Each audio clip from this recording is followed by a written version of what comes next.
Alrighty, ladies and gentlemen, as you're all probably aware, Wuthering Waves 3.5 is coming with a lot. You've got Yang Yang, you've got Sui Sui, you've got the new region, Mengzhou, Land of Zhuangfang, how the hell you're supposed to say that, and of course, the new cast that's coming out. But of course, alongside that new cast and the two new units specifically that we're going to be getting, we're also getting another free one. Another free 5-star, as you could say, Electro Rover. And I've had the time to actually look at their kit in advance. We've already taken a preview of it during the live stream. And let's just say this one's looking pretty sweet. This one's looking pretty cool. And it's probably the most unique version of Rover's kit we've gotten yet. And there's a lot of bells and whistles to it. So we're going to be taking the time to jump through everything that we're going to be looking at today. Of course, talk a bit about some of the issues that I already see coming up with this character on their release. But of course, the potential that I think they're going to be having in the future. Because they're kind of like introduced, I think, at this point as a story lever. I don't really think you're meant to utilize them too much yet, and they'll get better with time. Think about Arrow Rover prior to Cardathea's release. They're not like the best unit ever, but this unit I think is at a baseline much better design than Arrow Rover. So without further ado, with that kind of like explanation, let's go ahead. Let's get it started with, sorry, you can see I was doing a little bit of pre-reading over here. That's how you know I'm a professional. They should change that music because we're in Mengzhou now. Anyways, let's get started with the reveal. So first things first about Rover, Electro. Do a little bit of ore farming. Combat role, Electro Flare support and combat support, Electro Flare infliction and parrying. I don't really know what the whole second part is supposed to be. I don't really view parries as that crazy of a mechanic in this game, but know that Electro Rover does actually have one of them. And when it comes to Electro Flare support, I would dare say it's not even specifically Electro Flare. It's Electro Flare and general negative status support. So I do think they're actually underselling the man a little bit over here. So with that out of the way, let's go ahead. Let's start breaking it all down and see some of the requirements. Electro and sword. Who could have thought Rover's using the sword again, even though they are using a shield crossbow looking thing over here. So baseline weapon is still sword. Essential materials. This is all 1.0 stuff, and you get the mysterious codes from playing the game. So if you don't know what this is, go play the game. And now we got the skill upgrade materials too. Polarizers are from Lahai Roy. However, Whisper and Cores are from 1.0, and Who We Question, that's Denya's weekly boss mat. So there you go. When it comes to the combat roles, this is what we got instead. Concerto efficiency, resonance skill damage. So we finally have another, well, the Yinlin's the first one. Electro sub DPS resonance skill damage dealer. And then Electro Flare you see at the very end over there. So not a lot of stuff about main damage dealing, but you'll probably get that once you actually see their outro skill and all the stuff that they're doing. But first and foremost, we got to talk about some of their kit, because that whole main DPS piece, the consuming their own concerto, they actually do have this built into their kit. They're kind of like a mini Camellia. So first things first, normal attack, deterrence. So they just have like their simple basic attack chain over here. You can see it's probably the most dynamic one Rover's gotten yet. And the big thing I want to focus on, it actually looks like it has AoE. Ladies and gentlemen, if you've been keeping up with Rover and like the different forms that they have like the worst AoE in the fucking game on their basic attacks. This, on the other hand, looks like it might be able to hit more than one enemy at once, which is like cool, especially knowing how this is going to contribute, right, to like tune break meters, like the off-tune buildup rate, so you can like immobilize certain things like the deers, I don't know, the chop stuff like that. That's cool. So great. Like, it actually looks like it hits things. Second, they got a plunge attack, which kind of just looks like their regular attack chain. So, yeah, they kind of have a plunge, like, built in. You can see over there, but that's their regular one. But then they're also going to have this, too. And I like that they're alternating between the Rovers. This is the parry strike. As you can see, nothing too special over here. I think this is just for flavor. But people like parries for their fun little aura farming showcases. So, like, go ahead and put them in. I don't think you're ever going to use them, though. You can also follow up with an attack that, as you can see over there, we're kind of pulling out the Havoc sword. So we jump up and then pull out the Crownless Dreamless Wings and then do a bit of a combo afterwards. So that's pretty neat, right? There's a lot of flavor in this kit. I don't think you're ever going to be utilizing this move because it does look like kind of like a waste of time, but that's pretty cool, isn't it? So that's going to be what the Riposte Strike looks like. You turn it to Havoc form, do some air attacks. Now, you got Resonance Skill Thunderclap. This is actually going to gap close, so, you know, if there's an enemy running away, good for you. And you'll do like an Augusta level uppercut. I wonder if we're taking inspiration from her, because that kind of just looks straight up like Augusta when she does that move with her kit. You know, when she, instead of doing like her spin slash, you do like her Shoryuken uppercut thing. Yeah, that kind of just looks exactly like that, right? So maybe our 1v1 with her, we learned a thing or two from that. That happened in the story. If you don't get that, you're a LARPer. And now we got this team fight tactics. Sorry, ultimate tactics. It's funny because that sounds like Teamfight Tactics, which is from League of Legends, and then like the ultimate looks like Ezreal's ultimate. Yeah, so I'm pretty sure this is meant to be like a sort of like a League of Legends reference. Yeah, like that looks like Ezreal's ult, right? Like it's pretty much it's the same photo. Yeah, so Ezreal is this character from League of Legends that has a gauntlet, and then for their ultimate, they charge up a giant shot that looks exactly like that arc, and then it shoots across the map. So maybe put a screen of that on the maybe just show a clip of him casting it. I don't know. It's just, yeah, that's right there. And so this is pretty cool, but as you can see, the only effect is deal damage. I hope this actually deals damage then. Like, I am hoping this thing has like close to like 1,000 points in motion value, or like 1,000% in motion value, and actually does something. Because, like, this is kind of... This looks like it's strong, right? Bro, that looks like it's supposed to deal, like, almost, like, a couple 100k damage, right? Make that a bright anchor, baby. It's gonna deal, like, 40k. All right, moving on. It's like Phoebe's. Confession Phoebe's ultimate. Deals, like, 40k. Oh, God. Moving on. We got their Forte Circuit. And their Forte Circuit over here is going to be pretty crazy, because this is where we get the, okay, let's either buff our team, or B, let's consume our own concerto, extend our rotation, and deal some damage. So this is the first part where you buff your team, right? So basically over here, we're doing all this stuff to like generate resources and stuff. And once we have the resources, we can make a decision. We either buff our team with Overshock, where if Resonant Skill Overshock is cast by pressing the button, clear all Electric Surge, which is the Forte Circuit that you're building across all these moves. You're building up Electric Surge with all of these, right? Clear all Electric Shock to grant Resonators in the team additional attack. So that's kind of like part one. You do a shorter rotation, you tap it, and then you buff the entire team's attack. Pretty good, right? Especially when you know that this attack buff that you're seeing sounds like it's pretty general, right? Should be able to benefit every character in the game that wants or needs attack. And one unit that really, really, really wants attack in their kit, unironically enough, guys, is, where is she at? There we go. Yeah, she really wants attack. So that's something to keep in mind. There is a little bit of synergy already forming over here. But there's a second part. Apex Resonance, Thrum of all sounds. And this is the part that's a little wild.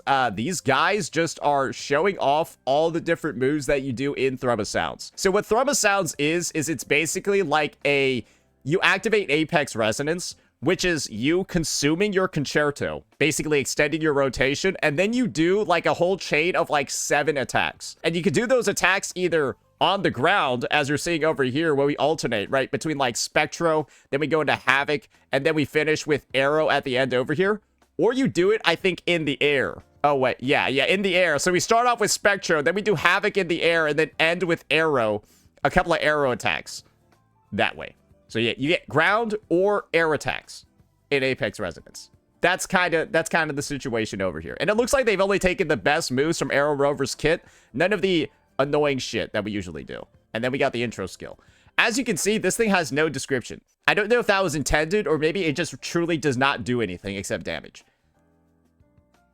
Maybe that's it. It just deals damage, and maybe like generates their forte. But like I guess those are the effects are minimal enough that it doesn't really matter. It looks cool though. And now the outro skill. This is the part that is leading me to say, okay, they're Electro Flare for sure, but that's not their ceiling as a character. The incoming Resonator gains Electro Core. After Resonators with the core inflict any negative status, they consume the core to gain all damage amp. So as you can see, it gives them the Electro Core, but then they gain all damage amp. So this isn't actually like specifically just, it isn't specifically just for Electro Flare characters. This doesn't say if you inflict Electro Flare, consume it to gain all damage amp. It's every negative status. So there you go. That's pretty cool. That's pretty good. And when you consider the fact that they're all about applying Electro Flare, it could have easily have just said Electro Flare. but that's not the case. It works for pretty much every negative status damage dealer. So now, except maybe Cart, but like Cart still gains the all damage amp. And of course, right? She won't benefit from the attack buff though. Now, combat guide.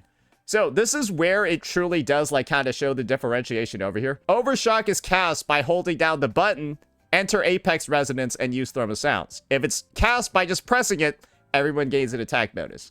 That's the big decision maker to have. More rover damage and longer rotation, or less rover damage, team buff, and shorter rotation. Which one are you going to do? Second, Resonance skill Overshock, which is not mentioned in the above kit that we just read, that also inflicts Electro Flare on the target. So that's where their debuff application comes in. It's actually a lot of Electro Flare, but you'll see in a bit. And then Outro skill Electro Core, we already saw that. So now, Inherent skill Decipher. Resonance skill Overshock, which again, either gives you Apex Resonance and Throma Sounds, or the attack buff, depending on whether you tap or hold, inflicts 10 stacks of Electro Flare on the targeted damages. If you're wondering how stacks of Electro Flare and stuff like that work, this is basically the rundown of it. Thank you, Game 8, for this bad boy. But even though they just did copy and paste it from the Wuthering Waves website. So, while Electro Flare lasts, it deals periodic electro damage, and the target loses half the stacks with each instance of damage. So this is the thing. It's got a max stack of 10, and then the next tick, right, it goes down to 5. So you need like a fuck ton of Electro Flare. Like, you need a character to apply a lot of it. So Electro Rover applying 10 is not even that much. Because when you're at 10 stacks of Electro Rage, which is the max, right? Well, I do think it's the max. Maybe it's 20 or something like that. I'm not actually sure what's the number of stacks, what's the stack limit of Electro Rage now, or Electro Flare now that I think about it. Maybe it's 10 or 20, who knows? At maximum stacks, Electro Flare stacks become Electro Rage. It's 10? Oh, okay. So you're gonna, yeah, okay. Great. And then Electro Rage is going to increase the damage of the next Electro Flare trigger. So basically, you want to overcap on Electro Flare until you're at the point where you're getting Electro Rage. And so Rover by themselves doesn't do enough because they only do 10. So you kind of need another Electro Flare applier on the team. And I don't think it's Bu Ling to get this going. So it's probably going to be Sin is going to apply a shit ton of Electro Flare. The Sentinel of the region where everything's Electro and they got robots and shit everywhere. That's the vibe, right? Sin is going to be the Electro Flare or the Electro Flare DPS that probably applies a lot of stacks herself. So yeah, Electro Rage is removed once triggered, and that stacks up to 10 times. So clearly, the goal is apply 10 stacks of Electro Flare, then apply 10 stacks of Electro Rage, let the debuff keep ticking, and then keep applying more. Just keep, like, fucking applying more and more and more and more so that you can keep buffing up the damage. That's what you would assume, right? That's something that makes sense. But if Rover's only doing 10, and then half the stacks are deleted, and then you gotta get 10 more stacks, bro, you gotta get, like, a lot of stacks of Electro Flare. Like, a fucking lot of them for this to make sense. So, yeah. Why are we so sure that Sin is Electro Flare? Because this is the region of Sin. She's the Sentinel of the region. And we're getting Electro going to this region. And then if you get the power, it's typically from the Sentinel. That's why we got Arrow for Cart. Anyways, if you need to ask that question, you probably need a lot of things explained to you. So, thank you for being... Whichever government you're a part of, thanks you for spending so much in welfare. Anyways, Inherent skill, Regression. When Resonance skill Overshock is cast by holding down the button, i.e., you enter Thrum of All Sounds and Apex Resonance, gain 20% Resonance skill damage bonus for 20 seconds, and switching to another character ends this effect. So you can kind of see how Apex Resonance and Thrum of All Sounds is kind of meant to be like the DPS mode. I don't know if these are enough, and I don't know if the motion values are enough, and the damage you're actually doing. I don't know if those are enough to make this worth it. But clearly, that's the trade-off that they're trying to go for over here, right? You extend the rotation, hopefully the damage that you deal is going to make up for it. Otherwise, Apex Resonance will just be cosmetic. Because it's not like Rover's outro skill changes. It's not like their outro skill changes, right? Whether or not they use Apex Resonance or not, they're still buffing at the end of it. So it's kind of like they're dealing more damage, but at what cost? Do you kind of get what I mean? Now, we didn't actually get the full rundown of their Forte Circuit. We just saw a couple of photos. It's actually a lot longer than that. So now let's get into the detailed explanation. So as we all know, Overshock is like that transition move that you're able to use. You need to max out your Electric Surge, which you do from all the other attacks in their kit, and then the regular Resonance skill is just replaced with Overshock. So you can go ahead and after casting Overshot, you can go into normal attack stage 4, and then you get and then you see the attack buff that they give. It's only 10% for 20 seconds. I feel like they're gonna have a sequence node, and as we all know, Rover always gets a fuck ton of sequence nodes for free every version or every new region. It's like, you know, we got 6 of them. And so I imagine that in their tree, they're probably going to get some upgrades to some of these buffs. Because, like, good God, 10% is, like, that's not really real, bro. I'm gonna be honest, 10% is not actually real. So we probably do need some available from, like an upgrade to it in the sequences. I don't think it's going to stay like this. But we'll see. But that's the team buff that they provide. However, as you can see down here, when they go for the more individual DPS, Apex Resonance, cast by holding down the button, they'll consume 60 points of Concerto to deal damage, then clear all Electric Surge and enter Apex Resonance. So yeah, 60 points of Concerto is like a lot. Like, 60 points of Concerto is like a fair amount, some could fucking say. So that's going to be a pretty big trade-off. But now in Apex Resonance, this is how it works. While in Apex Resonance, Resonance skill Thrum of Sounds is unlocked, and it consumes 10% of your Thunder Rage per second. You start out with 100% when you enter Apex Resonance. So I assume the state just lasts 10 seconds. They could have just said that as well. It would have been a little bit simpler. Next, while on the ground, press Resonance skill to launch up to 7 consecutive attacks. I don't know if these are all automated. I don't know if you're just mashing your fucking Resonance skill during this, and then you'll just do 7 attacks. That's basically what it's saying over here. While on the ground, you can hold the Resonance skill to cast, well, 7 more consecutive attacks and then leap into the air. And then while you're airborne, right? Do you see what's going on? You basically have 2 attack chains that you can use. One where you start on the ground and then you do it. One where you start in the air, and then one where you start into the ground and then leap up. So yeah, it's like 3 different ways to do this combo. You can also follow up and do like a landing attack as well. And then you can apparently hold it while in the air to use the arrow mid-air attack. So this is where stuff just gets really weird. Each of these attacks deal their own type of damage. The Spectro attacks, right, deal Spectro damage. The Havoc attacks deal Havoc damage. And then the arrow attacks deal arrow damage. Which is like really odd, because you're wondering, okay, what Sonata set is this guy supposed to run then? Like, how are you even supposed to work around the fact that they're dealing 4 different damage types? Like, realistically, this is just griefing and this is just trolling, right? Well, guys, I've got actually, like, the solution for you. I've actually got the solution. Are you ready for this one? Yep. We just got to put on Tide-Breaking Courage, guys. We just got to put on Tide-Breaking Courage. And like you just look at this, right? That actually gives you a 30% all attribute damage bonus to everything. But you just need to be 250% ER. I don't know how you're going to do that. Your shit is probably fucked. And I don't see any ER scaling in this kit. So I don't really know what they were kind of like going for over here. Maybe the damage is meant to be like cosmetic on this part, because this is another thing. All Thrum of Sound skills trigger Thunder Bane, dealing electro damage to targets within range. Maybe these don't actually deal real damage, and the Thunder Bane is the real damage that's being dealt across all those attacks. In which case, that does make more sense, right? Like, it's just, they're cosmetically green, but they don't actually deal any green damage. That could be it. Who knows, though? While in Apex Resonance, press Resonance skill shortly after casting a basic attack to chain into Thrum of All Sounds, based on the different basic attack stages. So you can like enter this state, and I guess you can chain your basic attacks you can chain your Resonance skill button after your basic attacks to like chain Thrum of Sounds into your basic attack chain, which sounds like cool, but functionally I don't fucking know where you would ever decide to do that. But let's just say this probably looks like gameplay wise one of the most wild kits we've had in the game. And this is my personal take. Thrum of Sounds kind of seems a bit like, the best way I could describe it, they kind of turn into like a Devil May Cry character. Does that make sense?